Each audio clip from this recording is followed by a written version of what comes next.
সেই রাজাকার আল বদর আল শামসের রক্তে পয়দা এদেশের জাজ এই কুচক্রী ব্যবস্থা নিতে হবে সরকারের। সেজন্য আমরা আবেদন রাখি। আর আমরা যারা এখানে বসবাস করি এ ধরনের অন্যায় দাবি নিয়ে রাজপথে নেমে আসলে অবশ্যই আরেকটি মুক্তিযুদ্ধ বাংলাদেশে হবে। এই রাজাকার আল বদর আল শামসের প্রেতাত্মাদের চিরতরে কবর নষ্ট করে আমরা সমৃদ্ধ বাংলা গড়ার নেতৃত্ব দেওয়ার জন্য শেখ হাসিনাকে ক্ষমতায় রাখবো ইনশাআল্লাহ। গতকাল বলেছি, আজও বলি, কোটা সংস্কারের কথা যারা বলে নিশ্চয়ই তারা জ্ঞান পাবে। ছাত্ররা কোটা সংস্কার চেয়েছে, শেখ হাসিনা কোটা সংস্কার তুলে দিয়েছিল 18 সালে। এটি মুক্তিযোদ্ধারা মহামান্য আদালতে রিট করেছিল। তারা বলেছিল আমি রক্ত দিয়ে জীবন বাজি রেখে দেশ স্বাধীন করেছি, আমার সন্তান কেন চাকরি পাবে না?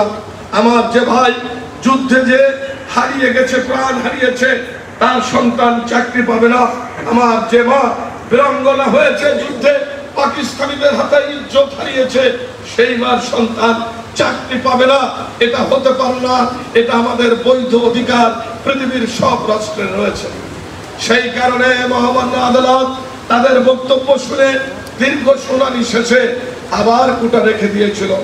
জননেত্রী শেখ হাসিনা উনি ছাত্রদের চাহিদার কথা বুঝে এটি আবার উচ্চ আদালতে মহামান্য সুপ্রিম কোর্টের অ্যাপিলেট ডিভিশনে কোটা বাতিলের জন্য আপিল করেছিল। হাইকোর্টের আদেশ স্থগিত করে শুনানির দিন দিয়েছিল। সুতরাং ছাত্রদের চাহিদা আর শেখ হাসিনার চাহিদা অভিন্ন কোনো পার্থক্য ছিল না।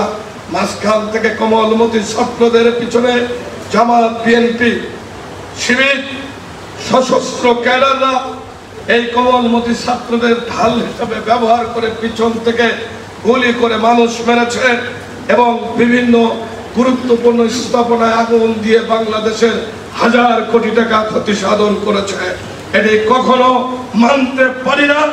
এই সমস্ত খুনিরা যারা সেদিন এই কোটা আন্দোলনের নামে কমলমতি ছাত্র ছাত্রীদের পিছনে থেকে গুলি করে সাধারণ মানুষ মেরেছে, আমরাও তাদের বিচার চাই এবং কলারা উপজেলা আওয়ামী লীগ অনাকাঙ্ক্ষিত মৃত্যুবরণকারী সকল মানুষের জন্য আমরা শোক প্রকাশ করছি এবং মাননীয় প্রধানমন্ত্রী ইতিমধ্যেই শোক প্রকাশ করে ক্ষতিগ্রস্ত নিহত পরিবারের আর্থিক সহযোগিতা, পরিবার থেকে চাকরির ব্যবস্থা করেছেন। এত কিছুর পরেও আজকে যারা আবার রাস্তায় নামার চেষ্টা করে এরা এদেশের মুক্তিযুদ্ধের পক্ষের সন্তান নয়,